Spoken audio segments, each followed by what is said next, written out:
Hola, ¿cómo están? En el día de hoy vamos a proceder a desarrollar la unidad 4 referente al poder público estatal y el poder público municipal. Esto dentro del marco de las clases de Derecho Público. Sabemos que Venezuela es un Estado federal descentralizado que frente al poder público nacional hacen vida entidades que territorial y autónomamente tienen competencias y atribuciones. Entre ellas, en el plano vertical, tenemos al poder público estatal y al poder público municipal. Todo esto dentro de la unidad 4, que se refiere al sector orgánico de la Constitución Nacional de Venezuela de 1999. Entonces vamos a ver lo que es la administración regional y local, lo que es el Estado como entidad federal, no el Estado nacional. Su definición, sus competencias, su autonomía, cuáles son los ingresos de los estados, qué es el situado constitucional y cómo se organiza el poder público en los estados, en las entidades territoriales o en las entidades federales, donde hay un poder ejecutivo representado por el gobernador del estado electo popularmente. Hay un poder legislativo que se ejerce a través del Consejo Legislativo Regional, donde hay diputados o legisladores regionales, y un Consejo Estatal de Planificación y Coordinación de Políticas Públicas. Le añadiría yo además la Contraloría Estatal, que también forma o integra la organización pública dentro del poder público estatal. Entonces, recapitulando, la clase se va a referir a lo que es el poder público estatal y el poder público municipal. Por favor, es necesario que tengan a mano la Constitución Nacional porque vamos a revisar varios artículos que están ahí estampados en el texto o en la Carta Magna venezolana. Fíjense que también vamos a ir desarrollando lo que es el municipio, su definición constitucional. Ya les había comentado cómo se crea, se fusiona y se segrega un municipio, competencias y autonomías de los municipios. Y vamos a ver cómo se organiza el poder público municipal, donde hay un poder ejecutivo representado por el alcalde, que es un funcionario de elección popular, el consejo municipal, que hace las veces del poder legislativo municipal, integrado por los concejales, que también son electos popularmente por el pueblo. La organización del poder público municipal también está integrado por el Consejo Local de Planificación de Políticas Públicas y una Contraloría Municipal. Entonces vamos a ver en primer orden lo que es el Estado, pero el Estado como entidad federal que integra el Estado nacional. Entonces vamos a ver lo que es el poder público estatal, el artículo 159. ¿No? El artículo 159 de la Constitución es el marco constitucional de las entidades federales que integran el Estado nacional. Sabemos que Venezuela nace como una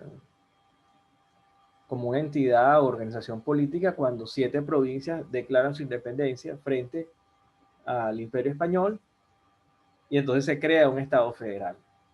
Artículo 159. Los estados son entidades autónomas iguales en lo político.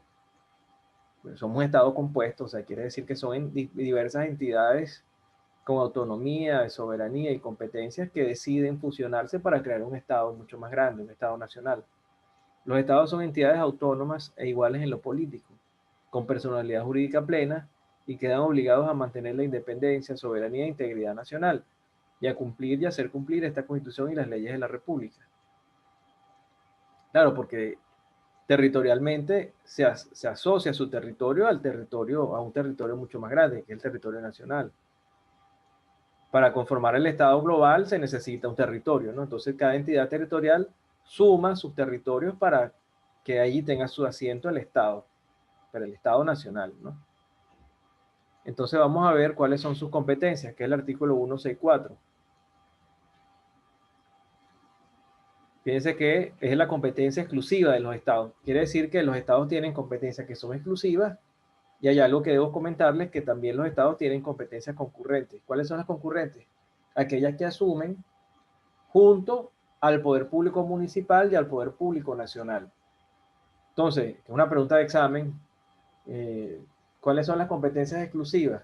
Pero son aquellas que solo ejerce determinado poder. ¿Y cuáles son las concurrentes? Las que se ejercen de una forma consensuada con los otros poderes públicos. Por ejemplo, las competencias concurrentes son la salud, la educación, la seguridad, la vivienda, son competencias concurrentes, le atañen al poder público nacional, estatal y municipal. Ahora, las exclusivas de los estados, repito, como entidades federales, son dictar su constitución para organizar los poderes públicos de conformidad con lo dispuesto en esta constitución. ¿En cuál constitución? La Constitución Nacional. Yo sé que los estados federales nacen a través de una constitución nacional. ¿Quiere decir que dentro de los estados hay constituciones regionales? Sí. En Aragua, que es donde nosotros estamos emitiendo este video, bueno, el estado de Aragua tiene su constitución regional, y ahí se establecen los límites, cuál es el territorio, los límites de ese territorio, cómo se encuentra integrado ese territorio, en cuántos municipios, cuál es la bandera del estado, cuál es su himno, cuál es su escudo. Entonces, en Venezuela, si hay 23 estados y un distrito capital, se supone que en cada entidad territorial va a haber una constitución regional. 2, la organización de sus municipios y demás entidades, disculpen, una constitución regional que subsiste o está subordinada a la Constitución Nacional. Seguimos, la organización de sus municipios y demás entidades locales y su división político-territorial, conforme a esta Constitución y la ley. La administración de sus bienes, porque claro, el territorio del Estado está integrado por municipios. Y el territorio de los municipios está atomizado o dividido en parroquias. Y a su vez en esas parroquias se encuentran consejos comunales, entre otras formas de organización territorial. 3, la administración de sus bienes y la inversión y administración de sus recursos, incluso de los provenientes de transferencias, subvenciones o asignaciones especiales del poder nacional, así como aquellos que les asignen como participación en los tributos nacionales. 4, la organización, recaudación, control y administración de los ramos tributarios propios. Ya vamos a ver cuáles son, según las disposiciones de las leyes nacionales y estadales. 5, el régimen y aprovechamiento de minerales no metálicos. ¿Cuáles son los minerales no metálicos? Aquellos que no conducen la electricidad. Entonces, todos aquellos minerales no metálicos que estén dentro del territorio del Estado, su explotación, aprovechamiento, le compete exclusivamente a esos estados, bien explotando esa actividad directamente o a través de particulares, a los cuales se les dé concesiones. Las salinas y ostrales. Las salinas donde se encuentra la sal. Y ostrales son aquellas zonas donde se encuentran ostras, que las ostras saben que dentro de las ostras están las perlas, ¿no? Todo eso puede ser explotado exclusivamente por el poder público estatal y la administración de las tierras baldías en su jurisdicción, de conformidad con la ley. Los minerales no metálicos están tasados en la Ley Orgánica de Descentralización, Delimitación y Transferencias de Competencias del Poder Público. Esa es una ley que se creó con el fin de que el poder público nacional cada vez más se desprendiera de competencias y atribuciones. Surge a raíz del Caracazo en 1989, se hizo necesario refundar al Estado, realizar una serie de reformas profundas, y dentro de esas reformas se emite una ley de descentralización, donde ahí se establece claramente cuáles son esos minerales metálicos para que no haya duda. Y además se crea la ley de elección y remoción de gobernadores de Estado, porque a pesar de que somos un Estado federal descentralizado, creo que les he comentado que en el fondo siempre nos hemos comportado como un Estado unitario. Entonces hubo un tiempo antes del 89 donde los gobernadores eran designados por el presidente de la República, por el Ejecutivo Nacional. A partir del año 89, con la ley de elección y remoción de gobernadores, que es una ley ya superada por la Constitución Nacional, se comienzan a elegir directamente los gobernadores y los alcaldes.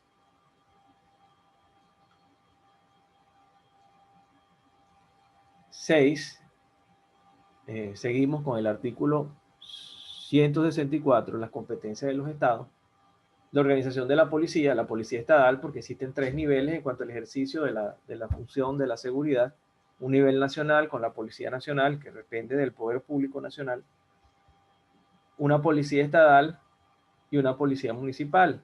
De hecho, ellos utilizan diferentes uniformes. La Policía Nacional en Venezuela es un uniforme caqui que ahora es como de campaña. La Policía Estatal, un uniforme azul, pantalón azul y camisa azul más clara. Y la Policía Municipal, una camisa verde, verde clara con pantalón azul y rayas rojas en los flancos. Eso opera para las tres policías. Eso en base a la ley, una ley orgánica que le da creación a la Policía Nacional y establece las pautas del servicio de policía en Venezuela. 7. La creación, organización, recaudación, control y administración. Ahí arriba habíamos visto que la organización de los ramos tributarios propios. Entre ellos está papel sellado, timbres y estampillas. El papel sellado era el papel que, si uno revisa documentos antiguos en Venezuela, son aquellos papeles que tienen unas franjas, es un papel de seguridad con unas franjas verdes y un escudo en un nivel superior. Eso antes, para adquirir ese papel había que pagar, ¿no? Entonces ahora no se expide ese papel, sino que se paga el equivalente a lo que es el papel sellado. Los timbres y estampillas son necesarios para cualquier trámite en cualquier oficina pública en Venezuela. Específicamente en Aragua, si usted va a un registro mercantil, un registro público, un registro principal, le van a pedir timbres y estampillas, pero a nivel estatal se creó una instancia que es el SETA, que es el Servicio de Administración Tributaria de Aragua, que es donde uno puede acudir para que les pidan el papel sellado, el timbre y estampillas, pero no te los dan en físico por lo general, sino que te dan como una facturita que eso luego se estampa o se pega en el documento o en el trámite que se vaya a realizar. También acudiendo a una entidad bancaria, el Banco Nacional de Crédito, o el Z, en su página web, se da dentro de un link donde uno puede colocar unos datos y ahí también se emite una planilla que uno va al banco, la paga y con eso tiene como válido el trámite, ¿no? O sea, es equivalente a un papel sellado, un timbre, una estampilla, ese pago, ese voucher que emite el banco. La creación, régimen y organización de los servicios públicos estatales, la ejecución, conservación, administración y aprovechamiento de las vías terrestres estatales. 10. La conservación, administración y aprovechamiento de carreteras y autopistas nacionales, así como puertos y aeropuertos de uso comercial en coordinación con el Ejecutivo Nacional. De destacar que en el año 2009 se inició un proceso en Venezuela de recentralización, porque ya los puertos, aeropuertos y autopistas nacionales estaban siendo operados directamente por los gobernadores, bajo una profunda reforma de descentralización en el país, pero luego con el mandato del expresidente Chávez comienza un proceso como de centralizar todo de nuevo, y bajo el argumento de una decisión del Tribunal Supremo de Justicia, entre otras decisiones de índole administrativo, que eso no se había realizado en coordinación con el Ejecutivo Nacional, se procede a recentralizar el uso de los puertos, aeropuertos y autopistas. Eso, por supuesto, le traía muchos ingresos a las entidades territoriales donde habían autopistas, puertos, aeropuertos. Y bueno, eso realmente fue un golpe duro al proceso de descentralización en el país. Actualmente es justo indicar que ya comienza un proceso nuevamente de descentralización en cuanto a las autopistas, y algunos gobernadores han querido asumir su mantenimiento y han vuelto a instalar peajes. Entre ellos en el estado Carabobo es muy común que los peajes ya se esté cobrando y eso se esté utilizando para, bueno, para el bien de la vía, ¿no? 11. Todo lo que no corresponda de conformidad con esta constitución a la competencia nacional o municipal. Entonces, con esto ya hemos visto la definición de lo que es la entidad federal, lo que es el Estado y sus competencias. Ahora, ¿de dónde saca el dinero los estados para poder asumir esa serie de competencias? Bueno, vamos al artículo 167, que refiere que son ingresos en los estados: 1. Los procedentes de su patrimonio y la administración de sus bienes. 2. La tasa por el uso de sus bienes y servicios, multas y sanciones y las que les sean atribuidas. Es decir, cuando se incumplen algunas normas de rango o ámbito estatal, se pueden aplicar multas y sanciones y eso forma parte de los ingresos del Estado. El producto de lo recaudado por concepto de ventas de especies fiscales. ¿Cuáles son las especies fiscales? Pregunta de examen: timbres, estampillas y papel sellado. los recursos que le correspondan, 4, por concepto de situado constitucional. Ahora, ¿qué es el situado? El situado es una partida equivalente a un máximo del 20% del total de los ingresos ordinarios estimados anualmente por el Fisco Nacional, el cual se distribuirá entre los estados y el Distrito Capital en la forma siguiente. El situado es una partida fija, unos ingresos que reciben los estados, llueve, truena, relampaguee todos los meses a través de una transferencia o un cheque que emite el Banco Central de Venezuela. Y eso corresponde a todos los ingresos nacionales. Ahora, ¿cómo se distribuye el situado? Un 30% por partes iguales entre todas las entidades territoriales. Y el 70% restante en proporción a la población de cada una de dichas entidades. Es decir, un 30% en partes iguales y el 60% será proporcional a la población que tenga esa entidad territorial. En cada ejercicio fiscal, los estados destinarán a la inversión un mínimo del 50% del monto que les corresponda por concepto de situado. Eso en realidad no opera porque los estados realmente están asfixiados, no reciben las cantidades suficientes para cumplir con sus competencias de atribuciones. Y algo bien importante, que dentro de lo que recibe el estado, a los municipios les corresponderá una participación no menor del 20% del situado que le corresponde a esa entidad territorial. Es decir, que lo que reciba, por ejemplo, Aragua, por concepto de situado, que sería su 100%, un 20% debe destinarlo a todos los municipios que lo integren. Aragua está integrado por 18 municipios. Entonces, de lo que recibe por situado, un 20% tiene que distribuirlo a cada uno de esos 18 municipios. En caso de variaciones de los ingresos del Fisco Nacional que impongan una modificación del presupuesto, se efectuará un reajuste proporcional del situado. Seguimos con los ingresos del Estado. 5. Los demás impuestos, tasas y contribuciones especiales que le asignen por ley nacional con el fin de promover el desarrollo de las haciendas públicas estatales. Esto es interesante porque es un proyecto, de hecho es un mandato que está en las disposiciones transitorias de la Constitución Nacional. Usted revisa después el artículo 350 de la Constitución Nacional, están las disposiciones transitorias. Y dentro de las disposiciones transitorias está la obligación que tenía el Poder Legislativo Nacional, que en el periodo de un año a partir de la publicación y vigencia de la Constitución de 1999, se debía discutir la Ley Orgánica de Hacienda Pública Estatal, con el fin de darle más ingresos a los estados. Hubo un proyecto que se presentó, está engavetado, evidentemente, porque no ha sido sancionado y promulgado, donde se le permitía a los estados tener ingresos adicionales por concepto de turismo. El turismo también paga unos impuestos, entre otras vías, entre ellos el IVA, y un porcentaje del IVA que es un impuesto nacional que dará dentro de los estados, pero eso no ha querido, realmente la corriente política actual no ha querido ser tan incisivo en cuanto a este tema, porque por supuesto estamos hablando de ingresos, sería como dejar sin tantos ingresos al Poder Público Nacional, sin la posibilidad de esos ingresos manejarlos a su real saber y entender. Entonces no quieren que los estados tengan la posibilidad de tener más recursos y así apoyar a las poblaciones de esas entidades territoriales, en mi opinión. 6. Los recursos provenientes del Fondo de Compensación Interterritorial. Ese es un fondo que depende del Consejo Federal de Gobierno. Cuando vimos el vicepresidente ejecutivo, si uno revisa cuáles son sus funciones, es presidir el Consejo Federal de Gobierno, que es la instancia donde el Ejecutivo Nacional se reúne con los representantes del Poder Estatal y el Poder Municipal para aprobar proyectos de inversión. Entonces, se crea un fondo que se llama Fondo de Compensación Interterritorial. Y bueno, cada estado y municipio presenta proyectos y se le bajan recursos con el fin de crear un equilibrio y evitar las asimetrías, que los estados con menos población y menos ingresos puedan también desarrollarse frente a los otros ya que son más vigorosos, con más poder, ¿no?, económico. ¿Cómo se organiza el poder público en los estados?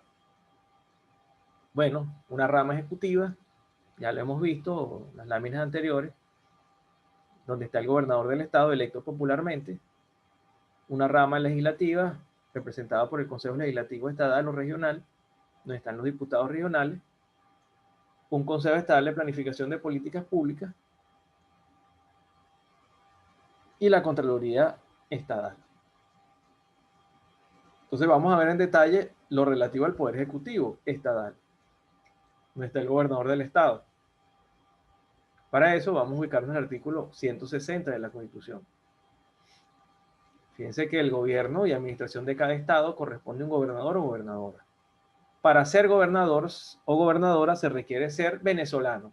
Fíjense, no distingue si por nacimiento o naturalización, ni tampoco indica que esta persona no pueda tener doble nacionalidad. O sea, una persona, un sujeto, un venezolano con doble nacionalidad puede ser gobernador. Mayor de 25 años y de estado seglar. Ya sabíamos que de estado seglar quiere decir que no pertenezca directamente a una institución religiosa. Es decir, puede profesar una fe, pero no puede ser, por ejemplo, un sacerdote o un rabino. O sea, persona, si quiere ser gobernador, tiene que entonces colgar sus hábitos, desprenderse de esa institución a la cual pertenece y forma parte, seguir siendo católico, musulmán, etcétera. En Venezuela se permite el libre culto, pero no puede ser un rabino en funciones, formando parte de la iglesia o el estamento judío, un gobernador. No.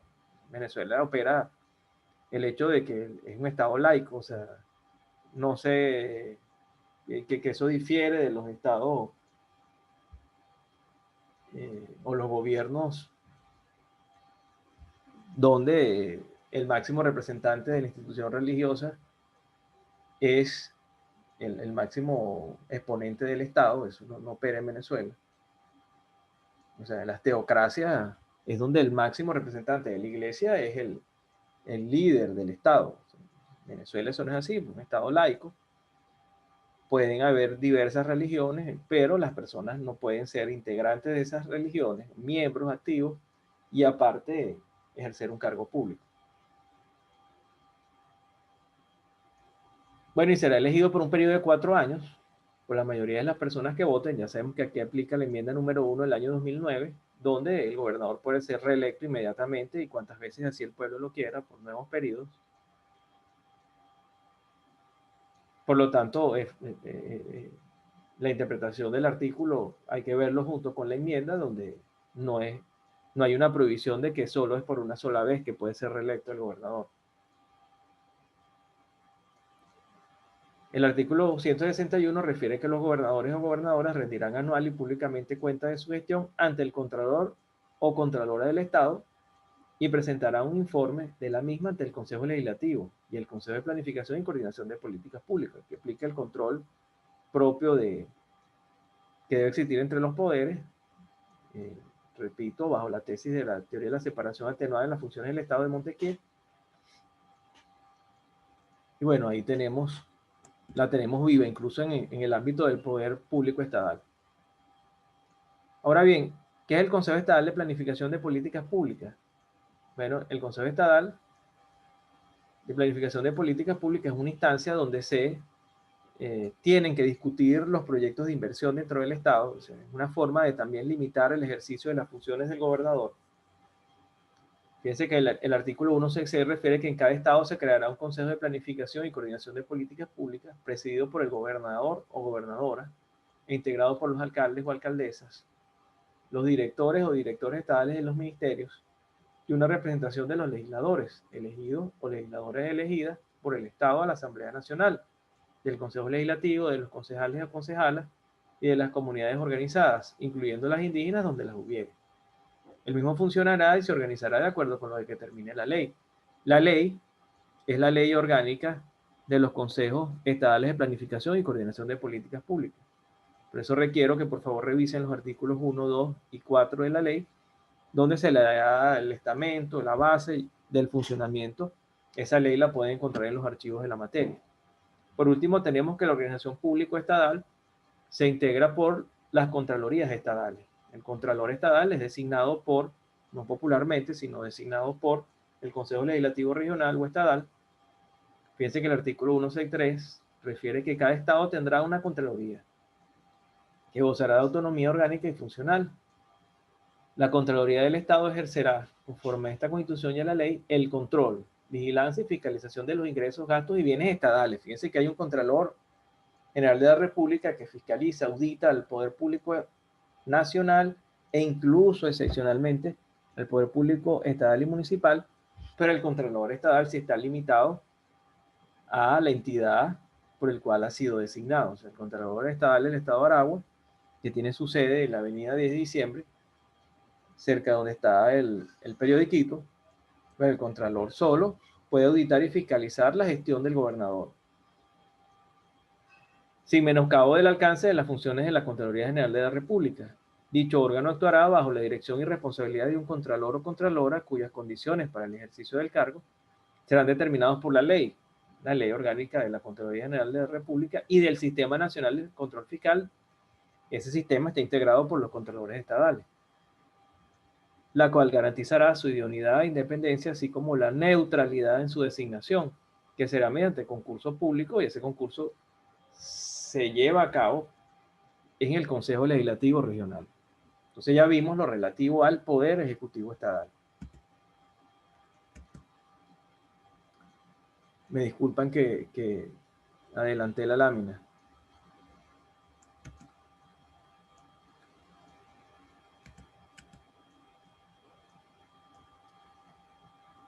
Fíjate que el Poder Legislativo, perdón, tiene su asiento en el artículo 162,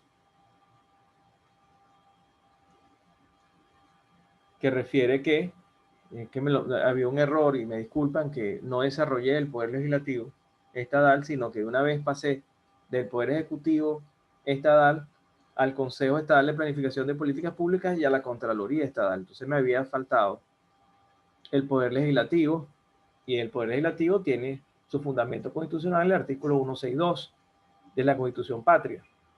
Entonces, el artículo 162, el Poder Legislativo se ejercerá en cada estado por un Consejo Legislativo, conformado por un número no mayor de 15 ni menor de 7 integrantes. O sea, que los legisladores o los diputados regionales, como se les llama, no pueden ser mayores a 15 ni menores a 7, quienes proporcionalmente representarán a la población del estado y de los municipios.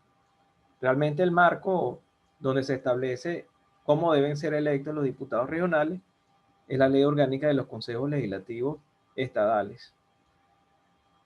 El Consejo Legislativo tendrá las atribuciones siguientes.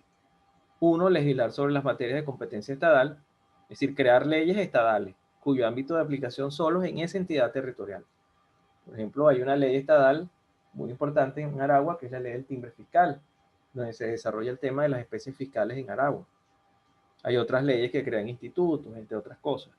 Por supuesto, esas leyes solo se aplican en Aragua. 2. Sancionar la ley del presupuesto del Estado. 3. La demás que establezcan esta Constitución y la ley. Ya les referí que la ley es la ley orgánica de los consejos legislativos regionales. Y los requisitos para ser integrante del Consejo Legislativo, la obligación de rendición anual de cuentas y la inmunidad de su jurisdicción, porque los diputados o legisladores estadales tienen inmunidad parlamentaria dentro del territorio del Estado. Se regirán por las normas que esta Constitución establece para los diputados y diputadas de la Asamblea Nacional en cuanto les sean aplicables. Los legisladores o legisladores estadales serán elegidos o elegidas por un periodo de 4 años, el mismo periodo del gobernador, o sea, son electos popularmente. El gobernador es electo por los votos, al igual que los diputados regionales, pudiendo ser reelegidos o reelegidas por 2 periodos consecutivos como máximo.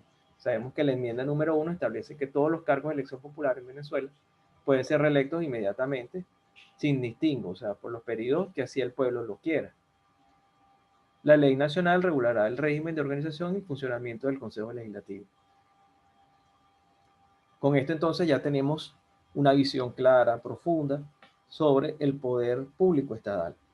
Y entonces sí, procedemos ahora a revisar la administración local o el poder público municipal. Para eso debemos ubicarnos en el artículo 168 y siguiente. Estamos en el sector orgánico de la Constitución, el desarrollo de cómo es la estructura del poder o el ejercicio del poder en Venezuela. Entonces el artículo 168, un artículo que es importante para determinar cómo es la organización del poder público municipal.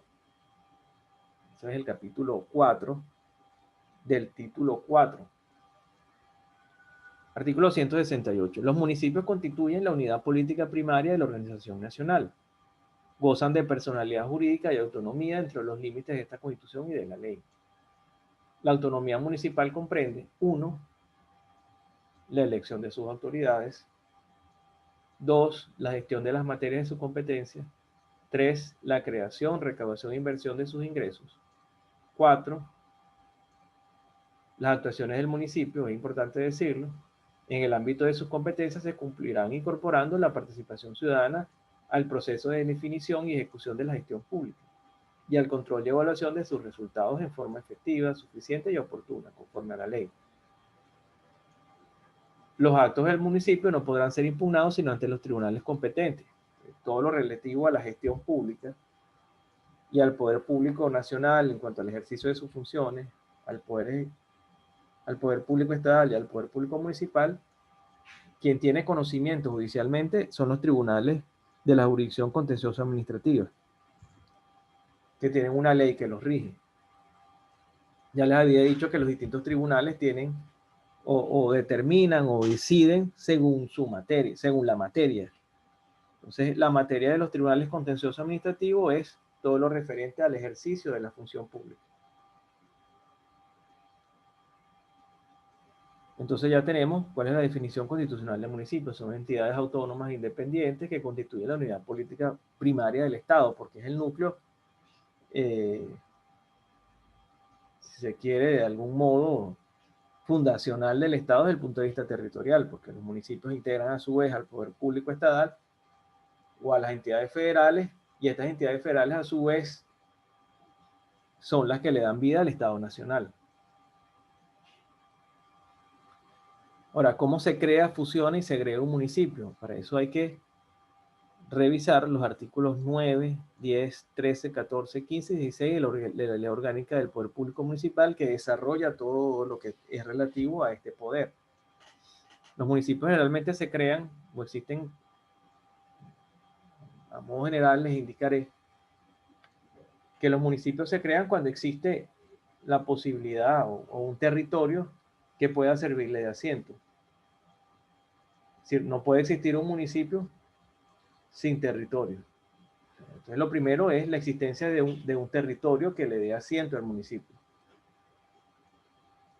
Lo segundo es que ese territorio o los habitantes de ese territorio tengan la posibilidad de crear una actividad económica suficiente que permita que el municipio pueda funcionar o pueda tener ingresos suficientes para subsistir. Y por último, que tenga una población determinada, o sea, una población que sea superior o que supere el promedio o la media de los municipios ya existentes. Por supuesto, para crear el municipio,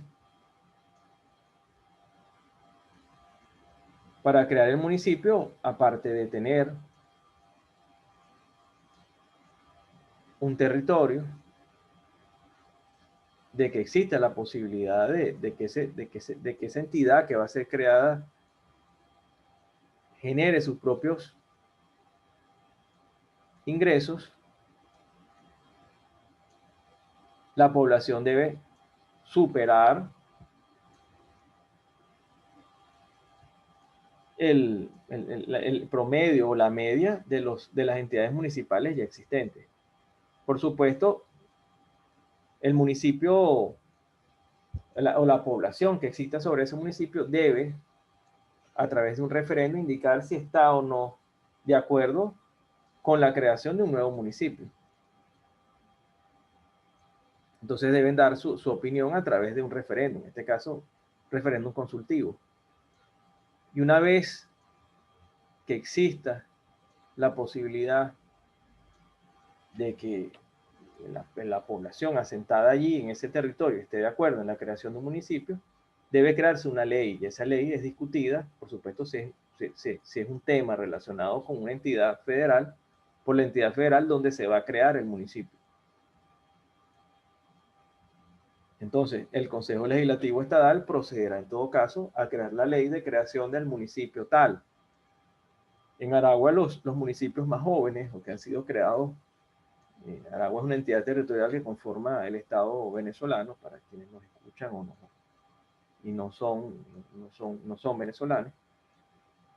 En Aragua los municipios más nobles, de más reciente data de creación, es el municipio Costa de Oro, porque antes la costa, lo que es Ocumare, formaba parte del municipio María Briceño Iragorri, que ya existía. También está el municipio Francisco Linares Alcántara, que formaba parte de lo que hoy es el municipio de Santiago Mariño. Entonces son municipios que han sido creados por necesidades propias de la población, de sus territorios. Y bueno, agotándose los mecanismos establecidos en la ley, hoy Ley Orgánica del Poder Público Municipal, se le dio creación y sustento jurídico, legal. Ahora, cuando hablamos de fusión, es que puede darse el caso que por la conurbación, es decir, por el acercamiento o la agrupación tan próxima que hay entre municipios muy poblados, puede darse el caso que dos municipios decidan crear un municipio mucho más grande, o sea, decidan unirse y crear una entidad municipal mayor a la existente. Eso se le llama fusión según la Ley Orgánica del Poder Público Municipal. Y la segregación es cuando ya esas dos entidades deciden no mantenerse unidas y entonces proceden a agotar un procedimiento, vale la redundancia, establecido en la ley, para volver a ser entidades autónomas e independientes. Y cada una en su ámbito territorial, ¿no? Ahora bien, ¿cuáles son las competencias del poder público municipal? O sea, ¿qué hacen las entidades municipales? ¿Cuáles son sus competencias exclusivas? Para ello tenemos que remitirnos al artículo 178 de la Constitución Nacional. Las competencias de los municipios son muchas, demasiadas, diría yo. Y eso contrasta con los recursos, que son bien limitados. El municipio tiene muchas competencias, pero a su vez propios recursos o ingresos. Vamos a ver que dentro de sus competencias están, la ordenación territorial y urbanística. Es decir, quien planifica el territorio municipal, dónde van a estar las zonas que han sido destinadas para el uso industrial, comercial, vivienda, eso lo determina el municipio a través del alcalde. El patrimonio histórico, o sea, que es relevante históricamente para el municipio, es una competencia municipal. Viviendas de interés social, turismo local, parques y jardines, plazas, balnearios y otros sitios de recreación, es decir, quien mantiene los jardines, los parques, las plazas y los balnearios, aquellos municipios costeros o que tengan ríos, eso le compete a los municipios. Arquitectura civil, la nomenclatura es la numeración, porque cuando en todo el municipio hay bienes inmuebles, las direcciones que usted utiliza están bajo el amparo de una ordenación. Y quien hace esa ordenación y numeración es el municipio. Eso se le denomina nomenclatura, o sea, el nombre de las calles, de las plazas, de las avenidas y de los inmuebles. Si usted tiene un inmueble dentro del municipio, por supuesto, tiene que hacer una inscripción catastral, es decir, tiene que acudir a una dirección que está en la alcaldía que se llama catastro y allí le dan un código o un número catastral, que es la identificación del inmueble ante el municipio. Eso le corresponde al Poder Público Municipal. El ornato público se refiere a la limpieza, al embellecimiento de la ciudad. Es una competencia del Poder Público Municipal. 2. Artículo 178. La vialidad urbana, es decir, las vías. Usted cae en un hueco o está muy mal mantenida una avenida, eso le compete al alcalde, no al presidente ni al gobernador. Circulación y ordenación del tránsito de vehículos y personas en vías municipales. Servicio de transporte público urbano de pasajeros y pasajeras. Por eso es que en los municipios, en las alcaldías, es donde se da la autorización para el aumento de los pasajes. 3. Espectáculos públicos y publicidad comercial, en cuanto concierne a los intereses y fines específicos municipales. 4. Protección del ambiente y cooperación con el saneamiento ambiental. Aseo urbano y domiciliario, o sea, que pase el aseo por su casa y se lleve la basura, eso le compete a la alcaldía. Comprendido los servicios de limpieza, de recolección y tratamiento de residuos y protección civil. Protección civil es la instancia, funcionarios que ayudan a las personas cuando hay una catástrofe, una conmoción. Ellos son los que ayudan para resguardar la vida de las personas. 5. Salubridad y atención primaria en salud.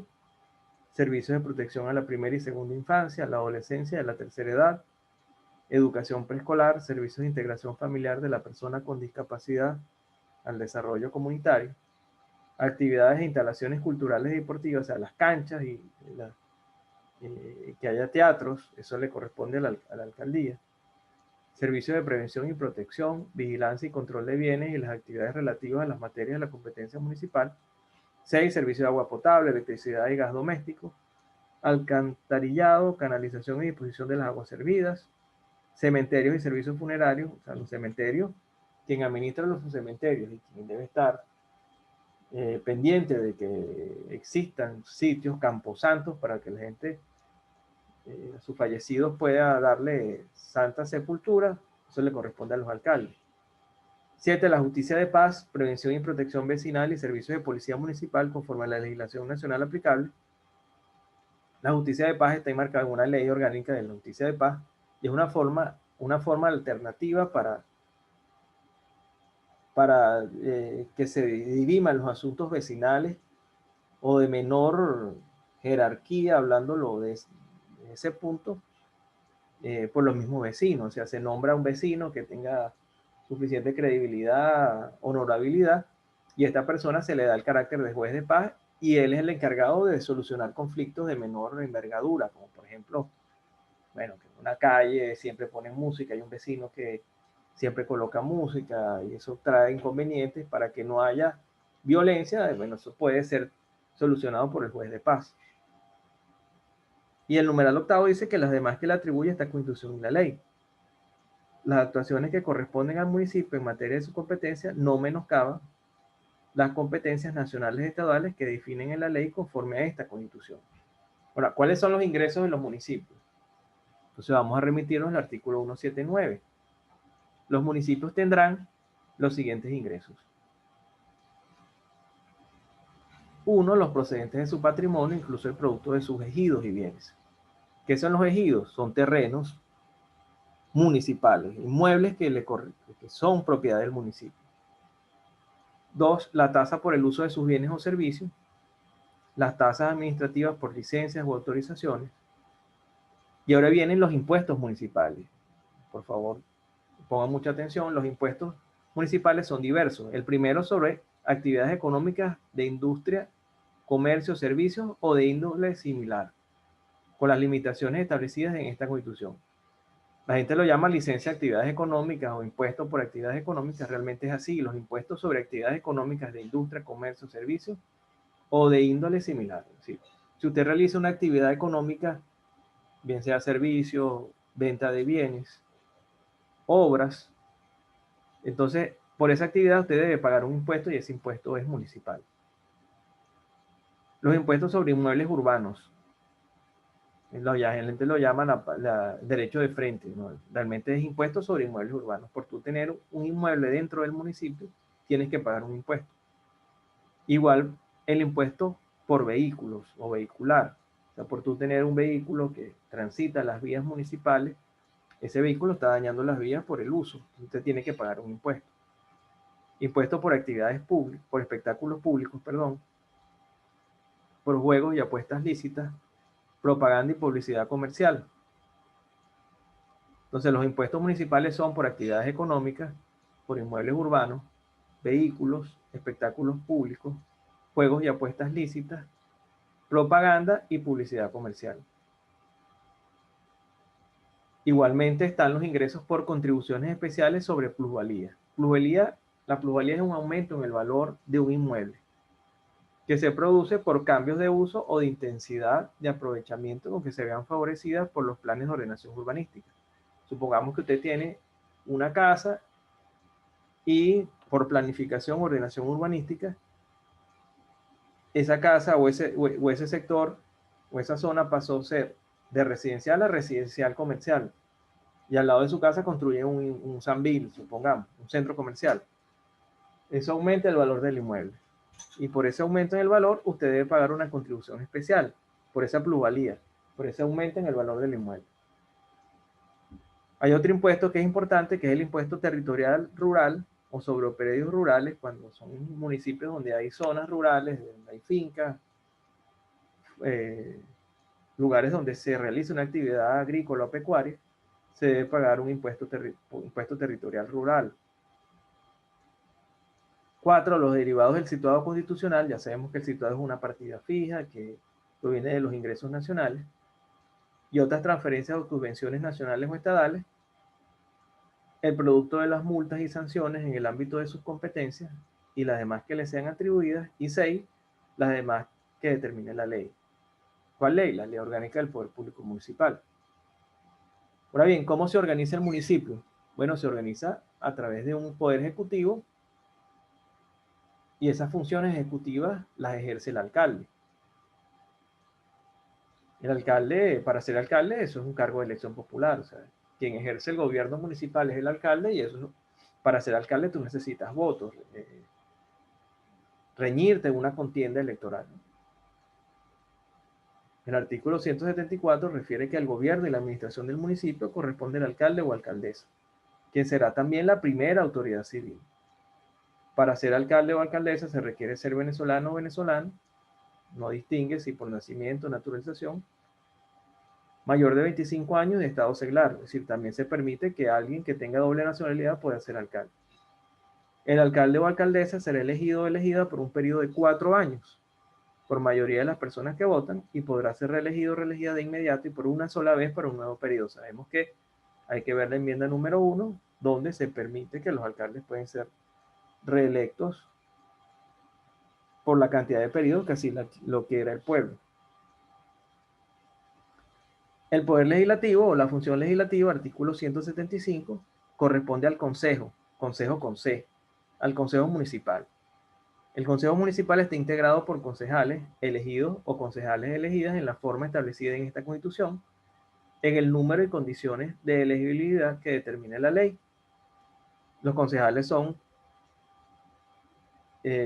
electos popularmente por un periodo de 4 años, al igual que el alcalde, y ellos se dedican a, entre otras cosas, dictar algo que son normas que se aplican en el ámbito municipal. Y esas normas se les denomina ordenanzas. Es decir, allí en el Consejo Municipal se delibera sobre el ámbito municipal, se legisla y esas leyes o normas se les da la denominación de ordenanza sobre el ámbito local, y también se controla al alcalde porque el alcalde debe presentar su memoria y cuenta ante el Consejo Municipal. También dentro de la organización del Poder Público Municipal están las Contralorías Municipales. Es el artículo 176 de la Constitución, que refiere que corresponde a la Contraloría Municipal el control, vigilancia y fiscalización de los ingresos, gastos y bienes municipales, así como las operaciones relativas a los mismos, sin menoscabo del alcance de las atribuciones de la Contraloría General de la República. Y será dirigida por el Contralor o Contralora Municipal.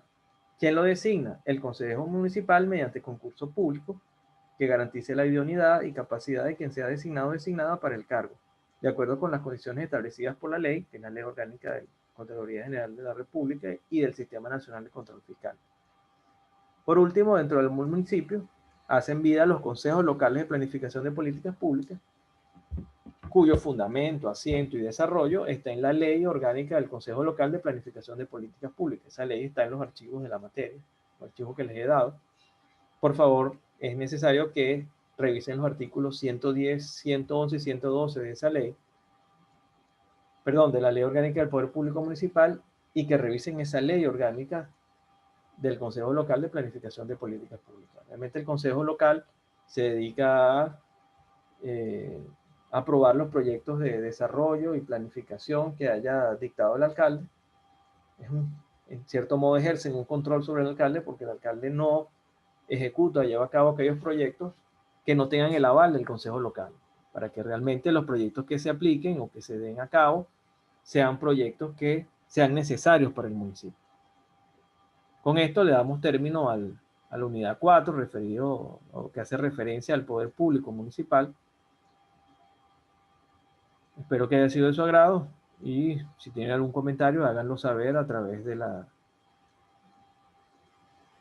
los comentarios que se dejan aquí en YouTube o al particular. Muchas gracias.